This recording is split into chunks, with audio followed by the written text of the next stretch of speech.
UKLO 1 year masters. No IELTS required up to 5 years visa. High visa success rate. రోజు press meet పెట్టడానికి గల కారణం ఏంటంటే 2023 October 31వ తారీఖున నేను కడప సెంట్రల్ జైలుకు పోవడం జరిగింది. ఒక అన్యాయంగా అక్రమంగా కేసు కట్టడం, దానిపై వైసీపీ ప్రభుత్వం కుట్ర పన్నిన దానిపై నేను జైలుకు పోవడం జరిగింది. అక్కడ జరిగిన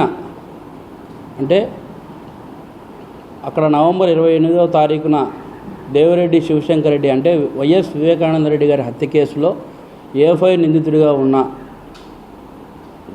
దేవిరెడ్డి శివశంకర్ రెడ్డి కుమారుడు చైతన్య రెడ్డి నన్ను వచ్చి బెదిరించినాడు అని చెప్పేసి నేను అప్పుడున్న ఎస్పీ సిద్ధార్థ్ కౌశల్ అనే అతనికి నేను ఒక అర్జీ కూడా పెట్టుకోవడం జరిగింది. కానీ వైసీపీ గవర్నమెంట్లో కట్టు బానిసలుగా పనిచేసిన, వైసీపీకి అనుచరులుగా పనిచేస్తూ ఉన్న సిద్ధార్థ్ కౌశల్ ఆ రోజున నా యొక్క విన్నపాన్ని అంగీకరించకుండా ఎటువంటి పరిస్థితిలో నా యొక్క అర్జీని కూడా ఆయన చూడకుండా ఉండడం జరిగింది.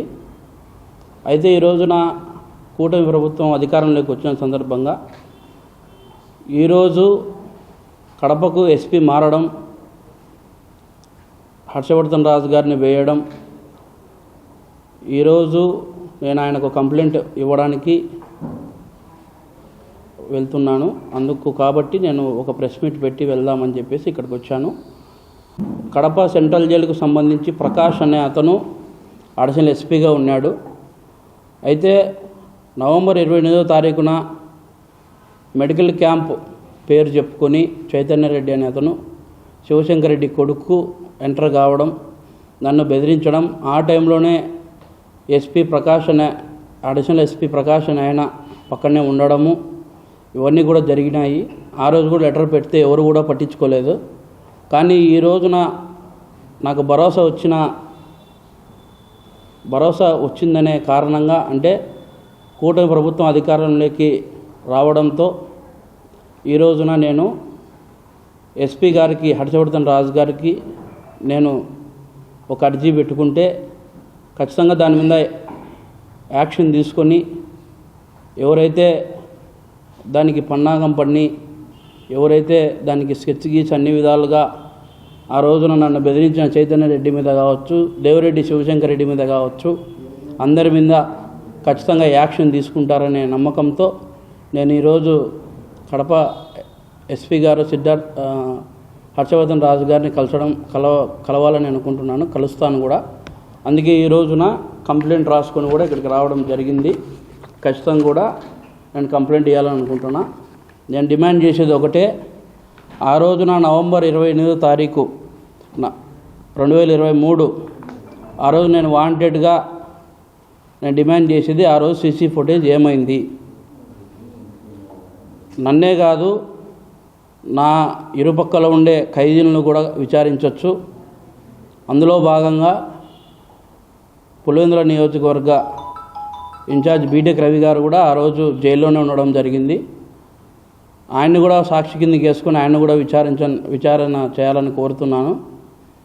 జరిగిన వాస్తవాలను దాచిపెట్టి అసభ్యంగా, అన్యాయంగా ప్రవర్తించి అప్రూవర్గా మారినాననే ఒక కోపంతో వైఎస్ అవినాష్ రెడ్డి కావచ్చు, భాస్కర్ రెడ్డి కావచ్చు, జగన్మోహన్ రెడ్డి కావచ్చు, వైఎస్ భారతి కావచ్చు, దేవిరెడ్డి శివశంకర్ రెడ్డి కావచ్చు, వీళ్ళందరూ కూడా నన్ను టార్గెట్ చేసి గడిచిన 5 ఏళ్లలో చాలా రకాలుగా ఇబ్బందులు పెట్టడం జరిగింది. అన్యాయంగా కేసులు కూడా కట్టడం జరిగింది. దీని అన్నిటి మీద కూడా ఖచ్చితంగా కోర్టుకైతే వెళ్తా.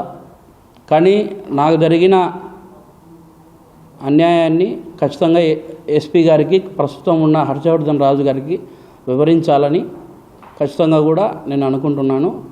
ఎందుకంటే కూటమి ప్రభుత్వం చంద్రబాబు నాయుడు గారికి వైఎస్ వివేకానంద రెడ్డి గారి హత్య కేసు ఛాలెంజ్గా నిలుస్తుందని నేను అనుకుంటా ఉన్నాను. ఎందుకంటే పోయినసారి అసెంబ్లీలో కూడా ఆయన ప్రస్తావించడం జరిగింది, అది నేను కూడా చూసిన. అందుకే నేను కూడా వివేకానంద రెడ్డి గారి హత్య కేసులో నేను కూడా తప్పు చేసి ఉండొచ్చు, ఎటువంటి యాక్షన్ అయినా సరే నా మీద కూడా తీసుకోవచ్చు. కానీ నేను అనుకునేది ఒకటే, తప్పు చేసిన వాడికి ఖచ్చితంగా శిక్ష పడాల్సిందే. అది నాకైనా సరే, ఎవరికైనా సరే ఖచ్చితంగా కూడా నేను అప్పుడు అదే మాట చెప్పినా ఇప్పుడు అదే మాట చెప్తా ఉండా. ఖచ్చితంగా కూడా మీరు యాక్షన్ తీసుకుంటారనే నమ్మకంతో మీ చంద్రబాబు నాయుడు గారి వరకు, డిప్యూటీ సీఎం పవన్ కళ్యాణ్ గారి వరకు, ప్రధానమంత్రి నరేంద్ర మోదీ గారి వరకు ఈ వీడియోస్ అలాగే ఈ యొక్క ప్రెస్ మీట్ చేరుతుందని నేను భావిస్తూ ఉన్నాను. చైతన్య రెడ్డి, దేవిరెడ్డి శివశంకర్ రెడ్డి, భాస్కర్ రెడ్డి, అవినాష్ రెడ్డి వీళ్ళందరి మీద కూడా నేను కంప్లైంట్ చేయాలనుకుంటున్నాను. సరే, నేను ఒకటే చెప్తా ఉన్నాను స్ట్రైట్ ఫార్వర్డ్గా. అప్పట్లో ఉన్న వైసీపీ అధికారంలో కొంతమంది ఆఫీసర్లు భయపడినచ్చు చెప్పేదానికి బయటికి. ఇప్పుడు కూడా స్టిల్ నేను సిబిఐకి సమర్పిస్తా ఈ ఆధారాలతో సహా. ఒక సీసీ ఫుటేజ్ లేదనే ఒకటే తప్ప సీసీ ఫుటేజ్ కూడా వాంటెడ్లీ కూడా సిబిఐ సంస్థ అనుకుంటే తీస్తుంది 100%. దాంట్లో ఎటువంటి డౌట్ లేదు. సెంట్రల్ జైల్లో ఉన్న అధికారులు కూడా సాక్ష్యం చెప్పేదానికి రెడీగా ఉన్నారు, ఖైదీలు కూడా సాక్ష్యం చెప్పేదానికి రెడీగా ఉన్నారు. వాళ్ళందరినీ కూడా సిబిఐ సంస్థకు ఖచ్చితంగా కూడా నేను రెఫర్ చేస్తా, ఖచ్చితంగా కూడా నేను కంప్లైంట్ పెడతా సిబిఐకి, వాళ్ళే విచారణ చేస్తారు.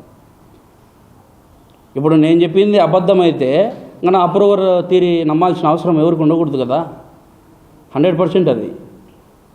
ఇప్పుడు నేను ఈ దీంట్లోనే ఈ యొక్క సీసీ ఫుటేజు చైతన్య రెడ్డి వచ్చి కలిసినాడా లేదా ఇవన్నీ కూడా ఇది రుజువు కాకుంటే నా అప్రూవర్ థియరీ అనేది తప్పైనట్టే కదా. ఇది ఖచ్చితంగా కూడా నేను చెప్పదలుచుకున్నా. వాస్తవంగా విచారణ అనేది సిబిఐ సంస్థను సజావుగా సాగనీయాల. వాళ్ళ విచారణకు వస్తున్నారంటే ఎవరో ఒకరు వైసీపీకి సంబంధించిన అప్పుడు అధికారులు ఉంది కాబట్టి వాళ్ళ భయభ్రాంతులు చేయడము, వాళ్ళ మీద కేసులు పెట్టడము. ముఖ్యంగా రామ్ సింగ్ ఎవరైతే అప్పుడు ఎస్పీగా వ్యవహరించిన సిబిఐలో రామ్ సింగ్ అని ఆయన టార్గెట్ చేసి నన్ను కొట్టి అబద్ధం చెప్పించాననే మాటలు, ఇవన్నీ కూడా టార్గెట్ ఆయనను చేయడము, నన్ను ఇబ్బంది పెట్టడము, నా భార్యని ఇబ్బంది పెట్టడము, ఇవన్నీ జరుగుతూ ఉన్నాయి. కానీ అప్పట్లో విచారణ చేసేవాడు లేడు. ఎందుకంటే కట్టు బానిసల్లాగా వైసీపీకి ఊడిగలు చేస్తూ ఉంటారు ఆఫీసర్లు సైతం, డిపార్ట్మెంట్ సైతం అందరూ కూడా. అంటే ఇప్పుడు ఆ పరిస్థితి లేదు కదా. గవర్నమెంట్ మారింది, కూటమి ప్రభుత్వం అధికారంలోకి వచ్చింది. ఇప్పుడు వాస్తవాలు ఏందో నీకు తెలిసాల్సిందే. దానికి ఎన్నుకునే పరిస్థితి ఎటువంటి పరిస్థితులు ఉండకూడదు. అసలు సిద్ధార్థ్ కౌశల్ అనేవారు నా నెంబరే బ్లాక్ లిస్ట్లో పెట్టినారు. నేను ఫోన్ చేసి ఫలానా సమస్య అని నాకు చెప్పుకునేదానికి కూడా లేదు. నా నెంబరే బ్లాక్ లిస్ట్లో పెట్టి నేను ఎస్పీ గారిని కలిసని పోయినా కూడా ఆయన గేట్ వరకే నేను రాణించుకొని నా అర్జీ ఏందో ఆయన చూసి పక్కన పడేసేటోడు. అంటే ఆయన కింద ఉండేటోడు, అడిషనల్ ఎస్పీ కావచ్చు, ఇంకా డిఎస్పీలు ఎవరైనా కావచ్చు, వాళ్ళ వరకే నా అర్జీలు పోయేవి. ఇంకెవరి వరకు కూడా నా అర్జీలు అందేటివి కూడా కాదు. అది నాకు తెలుసు క్లారిటీగా. అంటే ఇప్పుడు నేను జైల్లో ఉండా, వాళ్ళు నన్ను లొంగ తీసుకునేదానికి అన్ని రకాలుగా ప్రయత్నాలు బయట చేసినారు. జైల్లో నేను ఉన్నప్పుడు కూడా నన్ను వదలకోకుండా నా భార్యకు 41 నోటీసులు ఇచ్చినారు, అరెస్ట్ చేస్తామని బెదిరించినారు, అన్ని విధాలుగా నన్ను ఇబ్బందులకు గురి చేసినారు. నన్ను చైతన్య రెడ్డి కలిసి వెళ్ళిన తర్వాత ములాఖతులో నా భార్య కలిసి నేను ఈ విధంగా చెప్పిన, అట్ట కలిసి నన్ను బెదిరించినాడు, ఇటు చెప్పిపోయినాడు అని చెప్తే నా భార్య బయటకు వచ్చి ప్రెస్ మీట్ పెట్టింది. అది కూడా మీ యూట్యూబ్లో ఏడగొట్టినే వస్తుంది.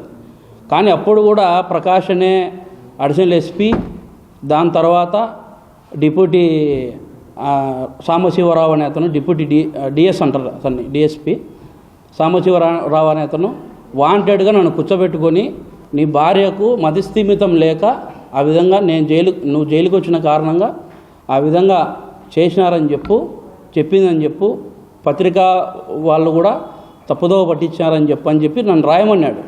కానీ నేను ఆ విధంగా రాయలే. నువ్వు ఏం చేసినా నీ శిక్షకైనా నేను రెడీ, నేను ఆ విధంగా రాయనని చెప్పిన. కానీ ఆ మాటలు చెప్పిన తర్వాత అతనికి నాకు మధ్య జరిగిన గలాటల కారణంగా 24 hours ఒక వారం రోజులు 24 hours ఒక వారం రోజులు ఒక రూమ్లో పెట్టి బంధించినారు. ఎందుకు మీరు బంధిస్తున్నారని అడిగితే మాకు పైనుంచి ఆర్డర్స్ ఉన్నాయి, డీజీ నుంచి మాకు ఆర్డర్స్ ఉన్నాయని అన్నారు. అంటే ఇవన్నీ ఆ రోజు ఆలోచన చేసేవాళ్ళు లేడు కదా. నేను పడిన కష్టాన్ని ఎవరు ఎంక్వైరీ చేసేవాళ్ళు లేడు, విచారించేవాళ్ళు లేడు, ఎవడో కూడా లేడు. ఎందుకంటే ఆ పొద్దు వైసీపీ ఉంది కాబట్టి గవర్నమెంట్. వాళ్ళ గవర్నమెంట్లు ఈ 5 ఏళ్లలో వాళ్ళు నిజంగా తప్పు చేయలేకపోతే ఖచ్చితంగా కూడా దాన్ని నిగ్గు తేల్చాల్సిందే కదా.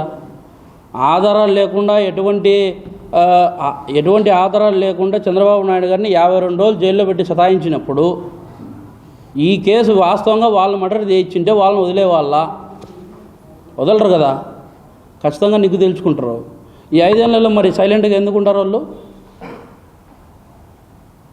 సిబిఐ సంస్థను అడ్డుకోవడం కానీ బెదిరించడం కానీ ఇవన్నీ ఎందుకు చేసినారు? అందుకే ఈ రోజున నేను ఫస్ట్ ఆఫ్ ఆల్ నాకు జరిగిన జైల్లో బెదిరింపులు కావచ్చు, చైతన్య రెడ్డి మీద కావచ్చు, దేవిరెడ్డి శివశంకర్ రెడ్డి, అవినాష్ రెడ్డి, భాస్కర్ రెడ్డి, ఈవెన్ జగన్మోహన్ రెడ్డి, వైఎస్ భారతి వీళ్ళందరి మీద కూడా నేను కంప్లైంట్ చేయడానికి వచ్చిన. ఖచ్చితంగా కూడా ఇస్తా. ఎంతవరకైనా పోరాడేదానికి దానికి రెడీగానే ఉండా. దాని గురించి ఎటువంటి ఇబ్బంది లేదు. ప్రాణహాని ఉందని కాకుండా నాకు జరిగిన అన్యాయాన్ని నేను చెప్పుకోవాలి కదా. ఇప్పుడు వచ్చిన కొత్త ఎస్పీలకు కావచ్చు, ఆఫీసర్లకు కావచ్చు తెలియదు కదా నాకేం జరిగిందనేది. వాళ్ళకి ఖచ్చితంగా విన్నవించుకోవాలి కాబట్టి వాళ్ళ దగ్గరికి నా యొక్క బాధలు తీసుకొని పోవాలని చెప్పి ఖచ్చితంగా కూడా నేను తెలియజేసుకుంటున్నాను. నాకు సపోర్ట్ చేయకపోయినా పర్వాలేదు, నా కేసు నిగ్గు తెలిస్తే చాలు. నాకు సపోర్ట్ చేయాలని రూల్ ఏం లేదు. సపోర్ట్ నాకు చేస్తానని కూడా నేను అనుకోలే. కానీ జరిగిన వాస్తవాలను బయటికి తీసి నిందితులను ఖచ్చితంగా కోర్టుకు పట్టియాలా, శిక్ష పడాలా. అది ఈవెన్ నేనైనా సరే, నేను ఈరోజు నన్ను నేను ఎక్స్క్యూజ్ చేసుకోలే. ఈవెన్ నేనైనా సరే అందరూ కూడా శిక్ష పడాల్సిందే తప్పు చేసిన వాళ్ళకు అని చెప్పేసి నా ఆలోచన. ఈ కేసు విషయం అయితే ఖచ్చితంగా కలుస్తాను. ఖచ్చితంగా కలిసి నా యొక్క చంద్రబాబు నాయుడు గారిని కలుస్తా, ఈవెన్ డిప్యూటీ సీఎం గారిని నేను కలుస్తా, నారా లోకేష్ గారిని నేను కలుస్తా. ఖచ్చితంగా చెప్తా నాకు జరిగిన అన్యాయాన్ని పూసగుచ్చినట్టు మొత్తం A to Z చెప్తా. చెప్పిన తర్వాతనే వాళ్ళు ఏ పరమైన యాక్షన్ తీసుకుంటారో, ఎటువంటి యాక్షన్ తీసుకుంటారో చూడాలి. హిట్ టీవీ యాప్ ని డౌన్లోడ్ చేసుకోండి. ఇందులో short news, live news, entertainment movies అన్ని అవైలబుల్ గా ఉన్నాయి. Please download hit TV app. Hit TV యాప్ని ఫ్రీగా డౌన్లోడ్ చేసుకోండి.